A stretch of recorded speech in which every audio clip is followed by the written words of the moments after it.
تو آگے فرمایا کہ ما افاء اللہ علی رسولہ من اہل القریٰ فللہ وللرسول ولذی القربى والیتامى والمساکین وابن السبیل. جو اللہ تعالیٰ مال فے دے رسول کو، ما افاء اللہ، جو اللہ تعالیٰ اپنے رسول کو مال دیتا ہے بغیر جنگ کے، جو مال فے کہلاتا ہے، من اہل القریٰ، ان بستی والوں سے، جیسے بنو نذیر کی بستی، تو ان بستی والوں سے، ان علاقے والوں سے اللہ تعالیٰ اپنے رسول کو جو مال فے دیتا ہے وہ کس کے لیے؟ فللہ، وہ اللہ کے لیے. اللہ کے لیے ہونے کا معنی یہ ہے کہ اس میں اللہ کا امر چلے گا، اس کی تقسیم اللہ کے امر سے ہوگی. وللرسول، اور اللہ کے رسول کے لیے، یعنی رسول اللہ صلی اللہ علیہ وسلم اس مال میں سے اپنے اہل کا نفقہ نکال سکتے ہیں. برذی القربہ، اور قرابت داروں کے لیے. یہاں قرابت داروں سے مراد دو خاندان، بنو ہاشم اور مطلب، کیونکہ ان دونوں کے لیے صدقہ نہیں ہے تو صدقے کی بجائے ان کے لیے مال فے کا ایک اچھا خاصا حصہ مقرر کیا گیا. والیتامى، اور یتیم بچوں کے لیے. والمساکین، اور مسکینوں کے لیے. وابن السبیل، اور مسافروں کے لیے. یعنی جو مال فے اللہ اپنے رسول کو دلوائے گا، جو بغیر جنگ کے حاصل ہوگا، یہ اس کے خرچ کے طرق ہیں. فللہ کا معنی اللہ کے لیے، یعنی ان میں تصرف اللہ کی مرضی اور اس کے حکم سے ہوگا. اور آگے پھر رسول کے لیے، قرابت داروں کے لیے، یتیموں کے لیے، مسکینوں کے لیے اور مسافروں کے لیے. تو رسول اللہ صلی اللہ علیہ وسلم بقدر حاجات اپنی ثوابدید سے ان میں وہ مال عدل و انصاف کے تقاضوں کے ساتھ تقسیم فرمائیں گے. کئی لا یکون دولۃ بین الاغنیاء منکم، یعنی یہ مال ان فقراء اور غریبوں کے لیے کیوں ہے، مسکینوں کے لیے کیوں ہے؟ تاکہ یہ مال نہ ہو جائے گردش کا ذریعہ مالداروں کے درمیان.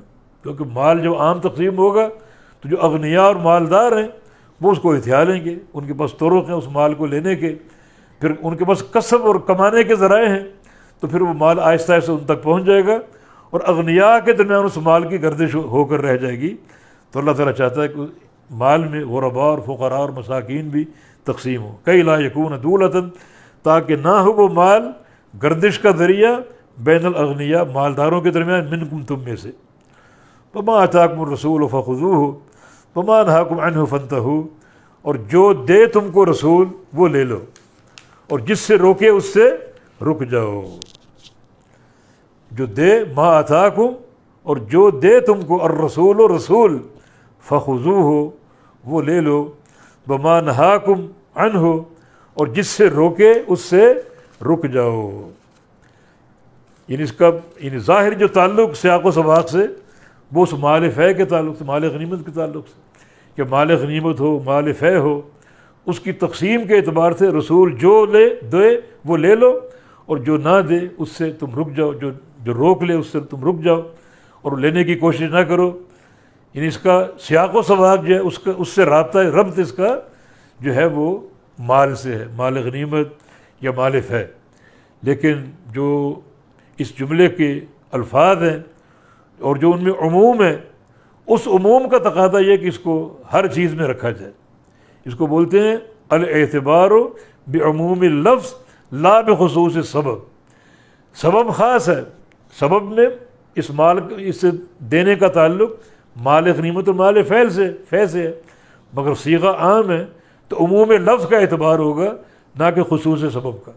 خصوص سبب میں تقسیم مال کی ہے، عموم لفظ میں عموم ہے کہ رسول جو دے وہ لو، اور جس چیز روکے اس سے رک جاؤ. من احکام، عقیدہ، عمل، فضائل، رغائب، اور جو ممنوعات ہیں، منہیات ہیں، ہر چیز میں رسول کی بات چلے گی، رسول کا آرڈر چلے گا. جو رسول دے وہ لے لو، اور جس چیز روکے اس سے رک جاؤ.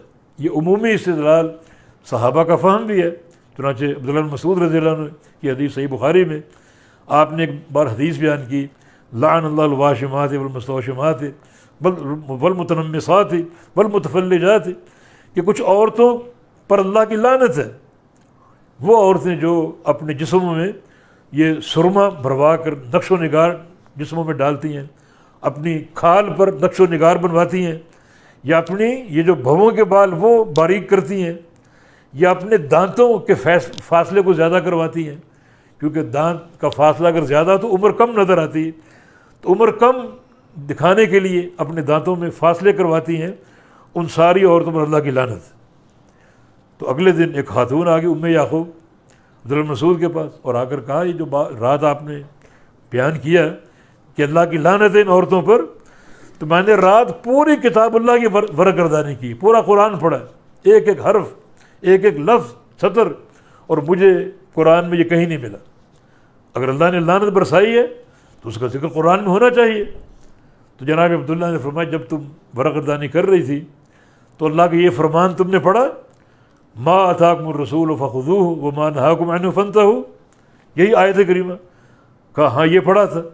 تو فرمایا پھر یہ بات ہم کو اللہ کے رسول نے دی ہے، ما اتاکم الرسول فخذوہ وما نہاکم عنہ فانتہوا، یہ حدیث اللہ کے رسول کی ہے۔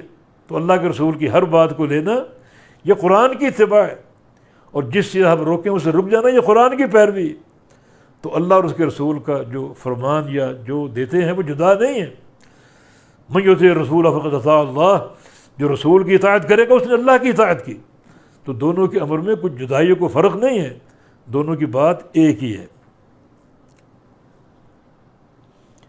اور آخری جو آیت کریمہ، آخری جو جملہ، وَإِنَّ اللَّهَ شَدِيدُ الْعِقَابِ، بے شک اللہ تعالیٰ، وَاتَّقُوا اللَّهَ إِنَّ اللَّهَ شَدِيدُ الْعِقَابِ، اور ڈر جاؤ اللہ تعالیٰ سے، بے شک اللہ تعالیٰ بڑے سخت عذاب والا ہے، اور یہ عذاب تم برداشت نہیں کر سکو گے جس کو حاصل ہو۔